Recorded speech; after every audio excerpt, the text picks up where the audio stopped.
Welcome to your deep dive.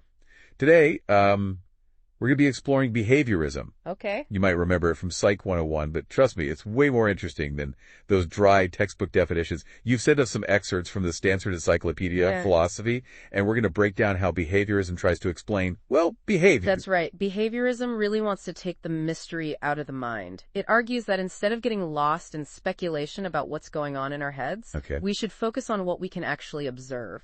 Our actions. Okay, that makes sense. But the Stanford Encyclopedia mentions that the word behaviorism gets thrown around a lot. Is there one clear definition? It's a little tricky. Sometimes behaviorism refers to a general attitude like, hey, if we can't see it in someone's actions, does it really matter? But the encyclopedia also dives into behaviorism as a strict scientific doctrine, and that's what we'll be unpacking today. So how does this doctrine of behaviorism actually explain things? Well, it starts with this idea.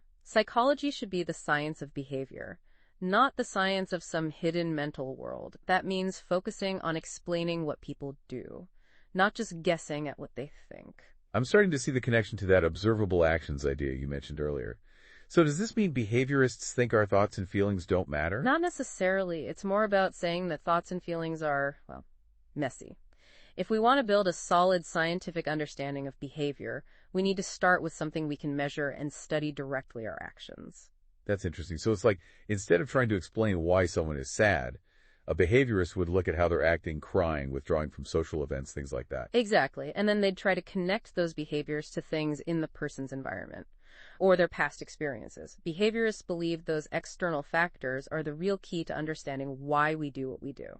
Okay, I'm starting to get the logic here. But the Stanford Encyclopedia mentions 3 types of behaviorism: methodological, psychological, and analytical. How do those fit together? Think of it this way. They're all focused on explaining behavior, but they each have a slightly different angle. Methodological behaviorism sets the ground rules for how we should study psychology. It says, stick to observable behavior. Don't get bogged down in speculation about the mind.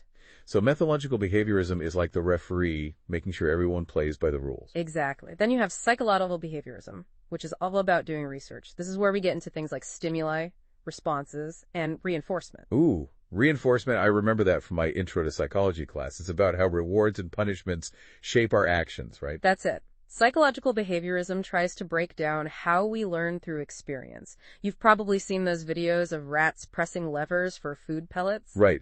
Is that what psychological behaviorism is all about? Explaining how those associations form? Exactly. It's about understanding how those connections between actions and outcomes drive our behavior, even in much more complex situations. Okay, that makes sense. Now, what about analytical behaviorism? That one sounds a bit more philosophical. It is. Analytical behaviorism is all about the meaning of mental terms. It says that words like belief or desire aren't about some mysterious inner state.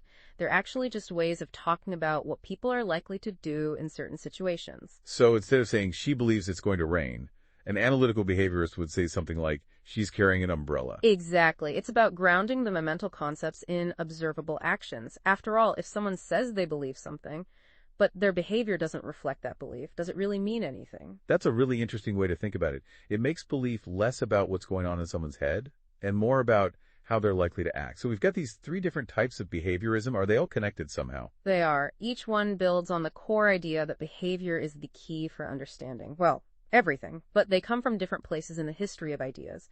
For example, analytical behaviorism has roots in logical positivism, which was this big philosophical movement that said the meaning of a statement comes from how we can verify it through observation. Right. It's all about tying those big ideas to what we can actually see and measure in the real world. Exactly. And that's why analytical behaviorists are so focused on connecting mental terms like belief to observable actions. If we can't see it, it's not meaningful. That makes sense. Now, what about psychological behaviorism? Where did that come from? Psychological behaviorism draws on ideas that are even older. Classical associationism, which goes all the way back to philosophers like John Locke and David Hume. Ah, those guys. They believed we learn by forming associations between experiences. Like, if you always hear a bell ring before dinner, you start to associate the bell with food. Precisely. And psychological behaviorism takes this idea of association and applies it to explaining all sorts of behavior, but it strips away the focus on what's happening inside the mind and just looks at the connections between external stimuli and observable responses. Okay, I see the link there. So it's like classical associationism, but with a more scientific, less philosophical approach. Exactly. And then there's methodological behaviorism, which is really focused on the practicalities of scientific study. John B. Watson, one of the founders of behaviorism, was a big proponent of this approach. Right, Watson. He was all about making psychology a hard science, like physics or chemistry. That meant focusing on what we can observe it and measure, not fuzzy concepts like thoughts or feelings. Precisely. For Watson, talking about inner mental states was unscientific and a waste of time. He wanted to bring psychology into the realm of objective, measurable data. Okay, so these different strains of behaviorism all come from slightly different places, but they share this common thread, the idea that behavior is the key to unlocking the mysteries of the mind, or at least what we can understand about the mind. Exactly, and that's what makes behaviorism so fascinating and sometimes so controversial. You said it. Now, the Stanford Encyclopedia mentions that all three types of behaviorism come together in one particular school of thought, B.F. Skinner's radical behaviorism. Ah, yes, Skinner's the rock star of behaviorism. His ideas really took the movement to a whole new level. All right, before we dive into Skinner, let's take a step back. Why would anyone even want to be a behaviorist? What's so appealing about this approach? That's a great question. The Stanford Encyclopedia outlines three main reasons someone might find behaviorism compelling. The first is that it's all about evidence. The only real way to know what's happening in someone's mind is by looking at their behavior. Their actions are the data points, the evidence we have to work with. Right, it's like trying to figure out what kind of music someone likes. You can ask them, but the real proof is in what they actually listen to. Exactly, and that focus on observable evidence is a big part of what makes behaviorism appealing to many people. It feels grounded, concrete, scientific. Okay, I get that. What about the other reasons? What else makes behaviorism stand out? Well, the second reason is that behaviorism is strongly anti-nativist. This means it rejects the idea that we're born with pre-programmed behaviors or innate knowledge. Instead, behaviorists believe we learn everything through experience, through interacting with the world around us.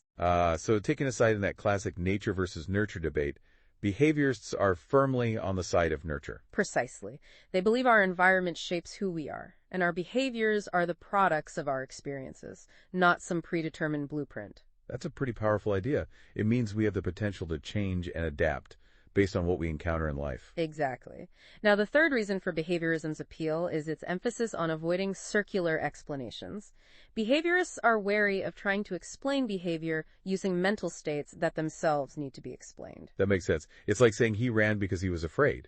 But then you have to ask, well, why was he afraid? You just end up going in circles. Exactly. Behaviorists want to cut to the chase and find the root cause of that fear in the person's environment or their past experiences. So instead of just attributing everything to some mysterious feeling of fear, they look for the specific things that triggered that fear. That's right. They want explanations that are grounded in observable events, not just abstract mental states. Okay, I'm starting to see how all of this fits together. But how does this all play out in B.F. Skinner's work? He's the guy everyone thinks of when they hear the word behaviorism, right? Absolutely. He's arguably the most famous and influential behaviorist, and his ideas really took the movement in new directions. Okay, I'm ready to dive into the world of Skinner. What were some of his key insights? Well, Skinner's radical behaviorism takes those core principles we talked about, evidence, nurture, avoiding circular explanations, and pushes them even further. He was obsessed with understanding behavior in terms of its relationship to the environment and an organism's learning history. So it's all about how our experiences shape our actions. Exactly. And this is where his famous idea of operant conditioning comes in.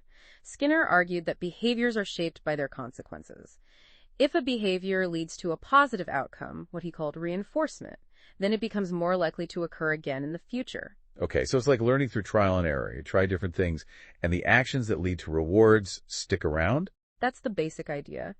But Skinner went way beyond simply observing these patterns. He meticulously studied how different schedules of reinforcement, like how often a reward is given, affected the strength and persistence of behaviors. So he wasn't just saying reinforcement matters. He was figuring out the nitty-gritty details of how it works. Exactly. And his research led to some truly groundbreaking insights into the mechanics of learning. I've heard of Skinner's famous Skinner box experiments. Is that what you're talking about? Yes. The Skinner box is a classic example of how he studied operant conditioning. It's basically a controlled environment where researchers can precisely manipulate the consequences of an animal's actions and see how those consequences shape their behavior. Okay, so it's like a laboratory for studying learning. Precisely. And the insights Skinner gained from these experiments had a huge impact on our understanding of how behavior works. Now, Skinner is also famous for his controversial social vision. The idea of designing a utopian society based on behaviorist principles. Ah, yes, this is where we get into the world of Walden 2, Skinner's fictional utopia. Walden 2. Okay, tell me more about that. What was Skinner's vision for this perfect society? Well, the central idea was that we can create a better world by controlling the environment and using positive reinforcement to encourage what he considered to be desirable actions. So instead of relying on laws and punishment, you design an environment where people are naturally inclined to do good things. Exactly. Skinner believed that by carefully structuring society and using positive reinforcement to guide people's choices, you could create a world free from many of the problems we face today. That's a bold idea. It sounds like something straight out of a science fiction novel. It does. And in many ways, Walden 2 is a thought experiment, exploring what would happen if we took behaviorism to its logical extreme. But I imagine this idea also sparked a lot of debate and criticism. Of course. Many people argued that Skinner's utopia was overly simplistic and ignored the complexities of human nature. What were some of the main concerns people had about Walden 2? Well, one of the biggest criticisms was that Skinner's vision seemed to leave little room for individual freedom and autonomy. If our behavior is just a product of our environment, what happens to free will? Are we just puppets being controlled by whoever designs the environment? That's a big question. A society designed around controlling behavior could end up feeling a bit oppressive, couldn't it? Absolutely. That was a major concern for many people. They also pointed out that Skinner's descriptions of Walden 2 were often pretty vague, lacking the practical details of how such a society would actually function. So it was a compelling vision in theory, but maybe a bit difficult to translate into reality. Exactly. There was also the question of who gets to decide what desirable behavior even means. What happens if people disagree about the values that should guide society? Right, because desirable is a subjective term. What one person sees as good or right might be totally different for someone else. That's a crucial point.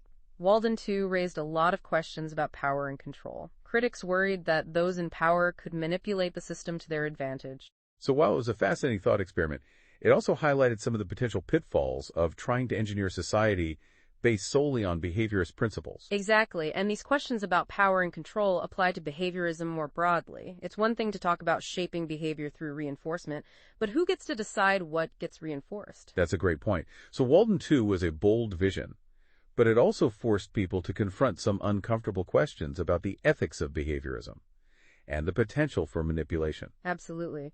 Now, despite its popularity for several decades, behaviorism eventually lost its grip on the field of psychology. It stopped being the dominant force it once was. Why do you think that happened? Well, I'm guessing it has something to do with all the things we've been discussing. The limitations of focusing solely on observable behavior, the ethical concerns about control and manipulation. You're on the right track. There were a number of factors that contributed to the decline of behaviorism. So what were some of the main reasons behaviorism fell out of favor? Well, one of the biggest challenges was that it struggled to explain those messy internal processes, the thoughts, feelings, and interpretations that influence our actions. Like we were saying earlier, behaviorism wanted to focus on what we do, but sometimes what we think and feel matters too. Right, exactly. Critics argued that we don't just react to stimuli in the environment, we interpret them based on our past experiences, our beliefs, our goals, and those internal processes have a huge impact on how we behave. Okay, that makes sense. So it's not enough to just look at the external factors. We have to consider what's going on inside the black box of the mind, too. Right. And this is where cognitive psychology stepped in. Cognitive psychologists started exploring those internal mental processes, things like memory, attention, problem solving, and language that behaviorism had largely ignored. Can you give me an example of how behaviorism might fall short in explaining something that cognitive psychology could address? Sure. Imagine someone who's terrified of spiders. A behaviorist might say that this fear is simply a learned response to certain stimuli, like the sight of a spider. So they've been conditioned to associate spiders with something negative, like danger or pain. Right, but now imagine you show this person a very realistic toy spider. Even though it's not a real spider, they might still react with intense fear. That's interesting. So their reaction isn't just about the external stimulus, it's also about how they're perceiving and interpreting that stimulus, based on their existing beliefs about spiders. Exactly. Their internal mental representation of spiders as dangerous is shaping their response. Even when the actual stimulus is objectively harmless, Cognitive psychology would argue that we need to understand these mental representations to fully explain behavior. So it's not just about the objective reality of the situation, it's about how our minds make sense of that reality. Precisely. And that's a key insight that behaviorism, with its focus on external factors, struggled to incorporate. Now, the Stanford Encyclopedia also mentions this idea of qualias, those subjective experiential qualities of our mental states, like the feeling of pain or the redness of red. How does that challenge behaviorism? That's a great point. Qualia are kind of a thorn in the side of behaviorism because they can't be explained simply by observing someone's actions. You could imagine a robot that acts exactly like it's in pain. It cries out, withdraws from harmful stimuli, and so on, but doesn't actually feel anything. It's like the philosophical zombie idea. It behaves just like us, but there's no conscious experience behind it. Exactly. Qualia highlight the fact that there's more to our mental lives than just observable behavior. Our inner, subjective experiences are real, and they can't be reduced to simple stimulus-response patterns. That makes sense. So even if we could perfectly explain someone's actions in terms of their environment and learning history, we'd still be missing a crucial part of the picture, what it actually feels like to be that person. Absolutely. And that's a limitation that many people saw in the behaviorist approach. Now, perhaps the most famous challenge to behaviorism came from linguist Noam Chomsky, right? What was his critique all about? Chomsky's critique was a real game changer. He argued that behaviorist models simply couldn't explain how children learn language so quickly and effortlessly. It's true, kids seem to pick up language almost by magic. They're forming complex sentences and understanding grammatical rules way faster than you'd expect if they were just learning through reinforcement. Exactly. Chomsky argued that we must have some innate capacity for language, a universal grammar hardwired into our brains. That allows us to acquire language so rapidly. It's not just about environmental input. We come pre-equipped with some linguistic abilities. So we're not just blank slates being molded by our experiences. We have some internal structure that guides our language learning. That's right. And that idea was a major challenge to behaviorism's emphasis on the environment as the primary driver of learning. Chomsky's work really shook things up in the field. It showed that there were some aspects of human behavior that just couldn't be explained by behaviorist principles alone. Absolutely. It helped pave the way for what we now call the cognitive revolution in psychology, a shift towards understanding the mind as an active information processor, not just a passive recipient of environmental input. So with all these challenges, the inability to fully account for internal processes, qualia, the complexities of language acquisition, is it safe to say that behaviorism is dead? Well, that's a complicated question. While behaviorism might not be the dominant force it once was, it hasn't completely disappeared. Are there any areas where behaviorist ideas are still influential today? Definitely. Behavior therapy, which is based on the principles of behaviorism, is still widely used to treat a variety of mental health conditions. So even though behaviorism might not be the best model for explaining everything about the human mind, it can still be a useful tool for helping people change their behavior and improve their well-being. Exactly. And there's also a lot of interest in how behaviorism can be integrated with other approaches, like neuroscience. Really? I thought those were two totally separate fields. They used to be seen that way. But there's growing interest in how brain mechanisms might actually underlie the principles of behaviorism. For example, researchers are studying how the brain's reward pathways are involved in reinforcement learning, those same processes that Skinner was so interested in. So instead of just studying behavior at the level of actions and outcomes, we can now look inside the brain and see what's happening at a neural level. That's right. And this kind of research could potentially help us understand how those environmental factors that behaviorists emphasized actually get translated into changes in the brain. So it's not about pitting behaviorism against cognitive psychology or neuroscience. It's about finding ways to bring them together to create a more complete and nuanced understanding of human behavior. Exactly. And that's what a lot of researchers are working on today. They're trying to bridge the gap between these different perspectives and find ways to integrate the best insights from each. It sounds like behaviorism, even though it's not the dominant force it once was, still has a lot to offer. It really does. It reminds us to pay attention to the power of the environment, to recognize the ways our experiences shape our actions. And even though it might not have all the answers, it still provides a valuable framework for thinking about how we learn and how we can change our behavior. Well, we've covered a lot of ground today, haven't we? We've explored the different types of behaviorism, its historical roots, its strengths and limitations, its controversial applications, and its enduring legacy. We've seen how behaviorism tried to explain everything we do in terms of our environment and our learning history, and we've seen how that approach also ran into some serious challenges. But even in its decline, behaviorism left behind a rich legacy of ideas and techniques that continue to influence how we understand and treat human behavior. Absolutely. And it reminds us that the study of the mind is a constantly evolving journey, with new discoveries and new challenges always on the horizon. Now, before we wrap up, we want to leave you with one final thought to ponder. If we can shape our behavior through things like reinforcement and conditioning, as behaviorism suggests, to what extent are we really in control of our own actions?